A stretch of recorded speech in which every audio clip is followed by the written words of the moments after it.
جلا نے کہا کہ ہم کبھی بھی اسرائیل کو ریکگنائز نہیں کریں گے جب تک فلسطینیوں سے انصاف نہ ہو۔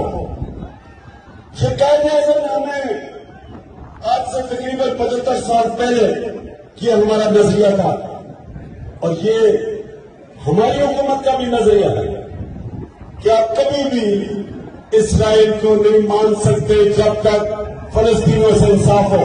جلا نے کہا کہ ہم کبھی بھی اسرائیل کو ریکگنائز نہیں کریں گے جب تک فلسطینیوں سے انصاف نہ ہو۔ یہ قائد اعظم نے ہمیں آج سے تقریباً 75 سال پہلے یہ ہمارا نظریہ تھا، اور یہ ہماری حکومت کا بھی نظریہ ہے کہ آپ کبھی بھی اسرائیل کو نہیں مان سکتے جب تک فلسطینیوں سے انصاف ہو۔